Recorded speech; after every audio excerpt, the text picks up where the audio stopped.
Berbagai jenis pasir silika ini harus diracik dulu ya. Bahan-bahan alami inilah yang akan digunakan untuk membuat kaca. Komposisi campurannya tergantung dari warna gelas yang akan dibuat, termasuk pecahan-pecahan kaca ini. Supaya leleh dan bisa dibentuk, bahan-bahan ini harus dipanaskan dulu selama 22 jam hingga suhunya mencapai 1300 derajat Celcius. Kalau di Eropa, kerajinan monster glass biasa dibuat dengan teknik blowing glass, yaitu membentuk kaca dengan cara ditiup. Nah, kalau monster glass ala Amerika ini dibuatnya dengan teknik press glass atau ditekan. Proses molding memang selalu menjadi tontonan menarik yang dinanti-nantikan pengunjung. Karena hanya di proses inilah perubahan bentuk kaca sampai menjadi produk jadi bisa terlihat dengan jelas. Salah satunya pembuatan glass pitcher ini. Wih, keren kan? Tapi prosesnya belum selesai ya. Masih harus melalui proses fire polishing supaya permukaannya jadi halus dan licin. Yap, proses pendinginan ini untuk menjaga gelas agar bentuknya tetap. Mesin akan menyemburkan angin melalui kipas yang ada di dalamnya. Setiap hari, pabrik ini bisa memproduksi 500 sampai 2000 buah gelas kaca loh. Oh iya, untuk beberapa model, pajangan kaca ini juga bisa dipercantik dengan penambahan lukisan loh. Ini dia seniman lukisnya. Lukisan kaca harus dilakukan dalam sekali pengerjaan. Karena itu butuh tangan-tangan terampil seniman ini untuk mengerjakannya. Biar catnya cepat kering, mesti di oven lagi pada suhu di atas 900 derajat Celcius. Ratusan model pajangan dan perlengkapan rumah tangga sudah tercipta dari perusahaan ini loh. Kerajinan gelas yang ada di kota Cambridge ini memang sudah melegenda sejak tahun 1970. Sang pemilik sengaja membuka kunjungan pabrik untuk menarik para wisatawan.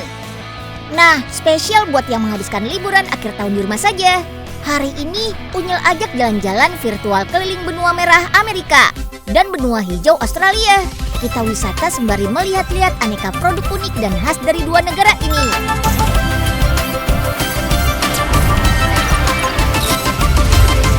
Si Unyil, yuk kita kemon. Yuhu! Lanjut lagi yuk jalan-jalan virtualnya. Kali ini kita naik karavan, kendaraan traveling favoritnya masyarakat Amerika. Di Indonesia yang merupakan negara kepulauan, agak sulit ya kalau mau berkeliling negeri menggunakan kendaraan karavan kayak gini. Kalau di Amerika Serikat yang wilayahnya berupa daratan luas, warganya sudah biasa tuh bepergian dengan karavan. Karavan ini juga bisa buat tempat tinggal. Di dalamnya ada sofa keluarga, dapur, kamar mandi, sampai tempat tidur. Wih, lengkap banget. Jadi lebih hemat deh, nggak perlu nginep di hotel. Unyil mau ajak teman-teman ke negara bagian Ohio, tepatnya di kota Jackson Center. Di sini ada pabrik karavan legendaris di Amerika Serikat loh. Model karavan buatannya keren-keren. Yuk, kita kemon. Tiap karavan punya jumlah rangka yang berbeda-beda, tergantung dari besar kecilnya karavan. Kan ada banyak tuh ukurannya, dari yang tipe 2 ban sampai 8 ban. Karavan dibuat secara handmade, biar hasilnya lebih bagus dan detail. Pembuatan dimulai dari bahan aluminium untuk membuat rangkanya. Mesti dibentuk dulu tuh pakai mesin penekuk. Kalau ini plat aluminium buat bagian bodinya. Oh iya, aluminium dipakai karena ringan, kuat, gak bisa berkarat dan tahan lama. Nah, kalau ini proses pembuatan bodinya. Mesin akan membuat pola untuk jendela, pintu, panel-panel, dan yang lainnya. Oh iya, dalam seminggu pabrik ini bisa membuat 75 karavan loh. Mulai dari tipe paling kecil sampai yang paling besar. Semakin besar ukurannya, tentu ruangan di dalamnya semakin luas. Dan fasilitasnya juga semakin lengkap. Kalau buat keluarga sih bagusnya yang besar ya, biar kayak rumah berjalan gitu. Ada ruang keluarganya, kamar tidurnya, dapur, dan ada kamar mandinya. Apalagi kalau perjalanannya jarak jauh. Wah, pasti butuh mandi-mandi tuh. Nah, sekarang kita lihat perakitan bodinya nih. Ngomong-ngomong soal bensin, karavan ini gak boros loh. Praktis dan hemat kok buat traveling. Lihat saja tuh, bagian bodinya juga sengaja dibuat lengkung atau streamline, kayak pesawat atau kereta cepat gitu. Selain menjadi ciri khasnya, bentuk ini juga memudahkan aliran angin dari depan, biar nggak bikin berat kalau pas jalan. Wah, banyak banget ya kabel-kabelnya. Sama kayak di rumah, kabel-kabel ini untuk saluran listrik di dalam karavan. Untuk menghidupkan TV, kulkas, AC, ya pokoknya peralatan elektronik yang ada di dalam gitu deh. Ini namanya insulator, peredam suhu. Untuk negara dengan 4 musim seperti Amerika, alat ini penting banget. Fungsinya untuk menjaga suhu ruangan di dalam karavan tetap stabil, meskipun cuaca di luar lagi panas banget atau dingin banget. Oh iya, insulator ini juga bisa meredam suara dari luar loh, biar nggak berisik. Oh iya, nggak cuma karavannya saja. Pabrik ini juga membuat sendiri semua perabotan dalamnya. Pembeli bahkan bisa memesan mau bentuk desain interior seperti apa dan perabotan apa saja yang dibutuhkan. Lihat tuh, lampu-lampunya pakai LED, terang tapi irit. Dalam kabin karavan tipe internasional ini sudah ada kamar mandinya, lengkap dengan pemanas air loh. Fasilitas ruang tamunya juga pakai sofa berbahan kulit. Terus kalau bergeser ke dapur mini, di sini ada kompor, kulkas, bahkan TV dan DVD untuk masak sambil nonton film. Orang Amerika suka banget traveling jarak jauh bareng keluarga. Makanya mereka butuh karavan ini. Atau mereka bisa menyebutnya RV, Recreational Vehicle. Ya mobil buat rekreasi gitu deh. Oh ya, karavan ini pakai sistem Deep Cycles Batteries. Jadi sumber listriknya dari baterai khusus yang bisa diisi ulang. Teman-teman tahu nggak kalau di Amerika ada satu sayuran yang wajib ada di dalam burger atau sandwich? Ini dia, pickles. Memang mirip acar kalau di Indonesia. Tapi sebenarnya pickles berupa camilan sayur dan buah yang difermentasi. Di kota York, Pennsylvania, ayo kita ke salah satu tempat pembuatan camilan khas orang Amerika, pickles. Yuk kita kemon. Produk utama untuk membuat pickles adalah timun. Istimewanya, pickles timun bisa dikreasikan menjadi berbagai rasa. Sayuran-sayuran ini didatangkan dari kota lain di Amerika Serikat, seperti Florida dan juga negara tetangga Meksiko. Wah, sayurannya segar-segar banget ya. Selain timun, ada juga nih buncis. Jumlahnya sekitar 22 kg. Buncis termasuk polong-polongan yang kaya protein. Cocok banget deh jadi camilan sehat untuk sehari-hari. Sayuran yang sudah bersih langsung kita potong yuk. Sesuaikan dengan bentuk timunnya ya. Kalau bentuk timunnya panjang, kita potong memanjang seperti ini. Bisa juga loh kita potong bulat seperti ini. Sip deh. Oke, selanjutnya sayuran kita beri bumbu.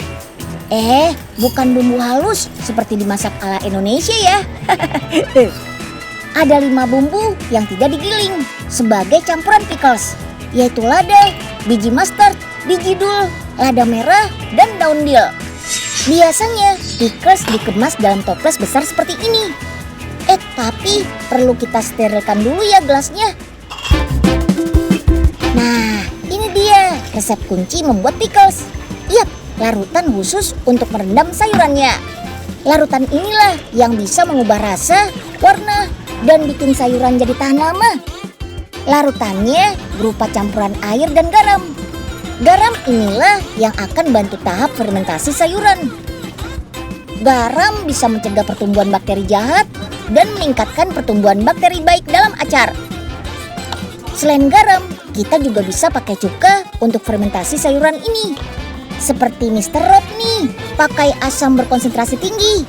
Jadi perbandingan takaran air lebih besar dari larutan asamnya. Oke deh, sekarang masukkan larutan pengawet alami ke dalam gelas. Oh iya, larutannya masih panas loh.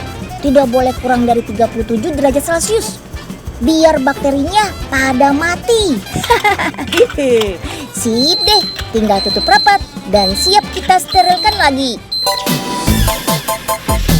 Tahap sterilisasi ini gak cuma bisa bunuh bakteri dan kuman di dalam gelas, tapi juga bikin gelas menjadi vakum atau kedap udara. Jadi bakteri dalam udara luar gak akan masuk deh. Setelah steril, ternyata belum langsung bisa kita konsumsi loh, karena harus kita simpan selama seminggu. Masyarakat Amerika Serikat memang doyan banget makan pickles, apalagi waktu musim panas, karena bisa menghilangkan rasa panas di dalam tubuh. Makanan fermentasi ini juga terkenal sehat loh.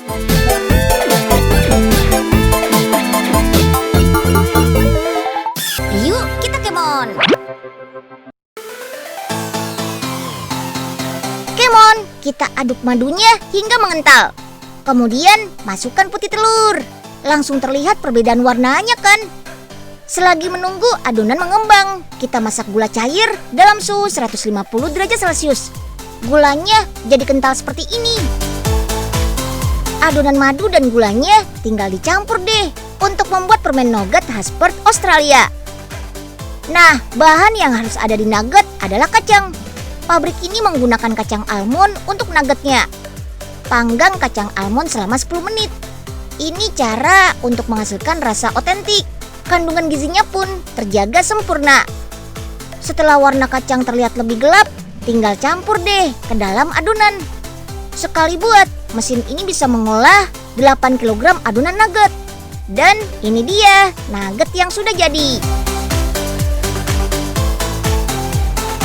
Gunakan minyak spray agar tidak menempel di tangan dan nampan. Sip, kalau nampan sudah padat, masukkan ke dalam ruangan pendingin supaya nugget keras dan tidak menempel lagi. Setelah 5 menit, nugget siap kita potong. Gunakan mesin potong canggih ini. Mesin bisa memotong 220 nugget sekaligus. Wih, nugget ini masih harus didinginkan lagi ya, biar teksturnya jadi sempurna dan enak saat dimakan. Setiap hari pabrik ini bisa memproduksi 400 kg nugget atau setara dengan 40.000 potong nugget. Dunia mengenal Australia karena produk-produk peternakannya yang berkualitas. Salah satunya sebagai penghasil wool terbaik di dunia. Wool ini berasal dari domba merino yang punya banyak keunggulan. Tekstur woolnya sangat halus, punya kualitas terbaik, dan sudah teruji aman buat lingkungan karena bisa didaur ulang. Wah, keren! Untuk mendapatkan wool kualitas terbaik, domba-dombanya harus dicukur dulu nih. Satu domba merino ini bisa menghasilkan 6 kilo wool loh. Wih, banyak juga ya. Proses pencukuran dimulai dari perut, karena biasanya bagian ini paling kotor. Jadi harus dibersihkan dulu bagian yang paling kotor, baru deh ke bagian tubuh lainnya. Oke, bulu domba siap kita sortir dulu nih. Buang bagian-bagian yang kotor hingga tersisa bagian putih yang sangat halus. Setelah bersih, wool lanjut disimpan di gudang untuk dipres dan diolah jadi berbagai macam benda. Teman-teman, nggak cuma woolnya. Di Australia, kulit domba juga disulap jadi sepatu boots loh. Tuh, keren banget kan? Kulit domba yang dipakai hanya yang kualitas premium saja. Yuk, mulai cetak bagian alas dan upper alias bagian atas sepatu. Karena model sepatu bootsnya banyak, jadi cetakannya juga banyak banget. Nah, dengan bantuan cetakan dan alat potong ini, ada 500 pasang boots yang bisa dipotong dalam waktu 1 jam loh. Oke deh, semua bagian sepatu sudah terpotong nih. Lanjut jahit sampai terbentuk bagian atas sepatu seperti ini. Sekarang lanjut buat alas kaki bagian luarnya yuk. Bahannya terbuat dari kertas olahan yang dipadatkan. Bahannya sangat tipis loh, agar tidak menambah bobot sepatu. Jadi bootsnya tetap nyaman saat kita gunakan. Cetakan dan mesin potongnya sama seperti tahap awal tadi. 4 alas kaki langsung terpotong sekaligus. Sip, hasilnya kita tempelkan dengan alas kaki dari bahan kulit domba. Lalu jahit dengan benang khusus. Sekarang satukan bagian alas dengan bagian atas sepatu. Sip, ini dia hasilnya. Keren banget kan?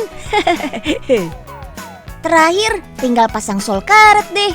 Gunakan lem khusus yang bisa merekat kuat sampai puluhan tahun. Mantap! Biar makin kuat, tekan dengan mesin berbobot hampir 1 ton. Sepatu boots khas Australia sudah jadi. Saat musim dingin, sepatu boots ini jadi benda wajib bagi masyarakat Australia karena kulit dan bulu domba bisa menghangatkan kaki. Kalau ngomongin hasil peternakan Australia, produk dairynya gak boleh ketinggalan nih. Karena Australia adalah salah satu negara penghasil susu sapi terbaik di dunia.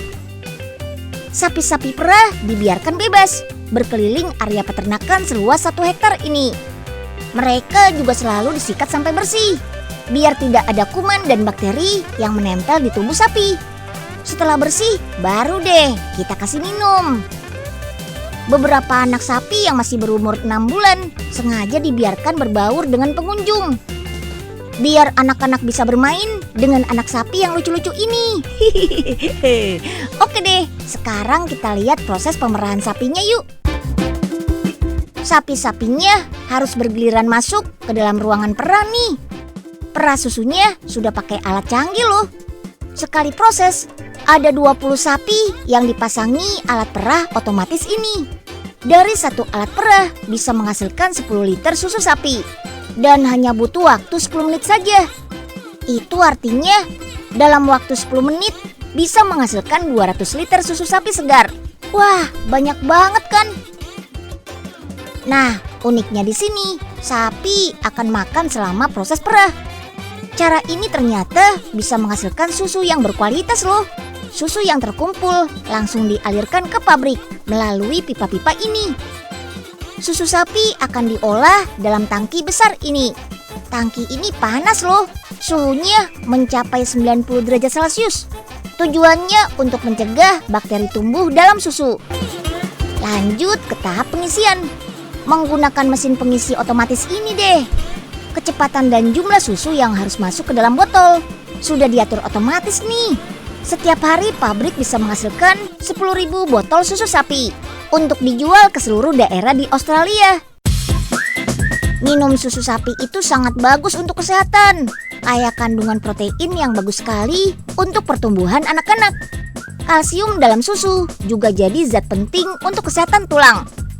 Begitu juga dengan produk turunan susu, seperti keju khas Australia ini nih. Untuk membuatnya, susu segar yang sudah dipasteurisasi akan dicampur dengan bahan pengental susu. Proses fermentasi akan terjadi dan membentuk keju setengah jadi. Kadar air keju setengah jadi akan dibuang. Kemudian lanjut dimasak agar teksturnya lembut dan lentur. Untuk memadatkan tekstur dan memperkuat rasanya, keju bakal direndam air dingin dan disimpan dalam ruangan dingin selama 1 hari. Nah, ini dia hasilnya. Keju terbaik made in Australia. Varian kejunya ada banyak loh, seperti keju mozzarella, provolone, cheddar, dan lumi. Selain memproduksi keju dalam bentuk balok besar, ada juga nih keju parmesan siap makan. Kejunya dipotong kecil-kecil di mesin penghancur ini. Kemudian tambahkan tepung tapioka biar nggak saling menempel. Haluskan dengan mesin otomatis. Lalu kemas dalam plastik ukuran 1 kg ini. Yummy!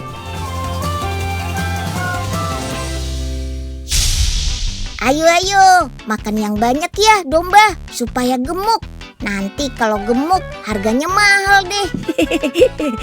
Aduh, ini anget amat ya. Enak nih dingin-dingin gini pakai jaket bulu domba. Jaketnya nggak ada, nggak apa-apa. Bulu dombanya aja dulu, jaketnya belakangan. Loh, Pak Oga, ngapain di situ? Enak deh Nunyil, bulunya lembut. Waduh, domba nangkal. Waduh, Denunyil, tolongin dong. Domba, ini tangan Oga bukan rumput. Ya ampun. Aduh, tolong. Lagian sih, Pak Oga ada-ada aja. Yuk, kita kemon. Yuhu, sampai di sini dulu ya jalan-jalan virtualnya. Semoga menghibur. Ingat, karena pandemi tidak mengenal libur, demi kesehatan kita dan orang-orang tersayang, sebaiknya liburan akhir tahun dihabiskan di rumah dulu ya. Kalau bosan kan tinggal nonton Unyil aja di Trans 7. Happy holiday teman-teman. Stay safe and stay happy.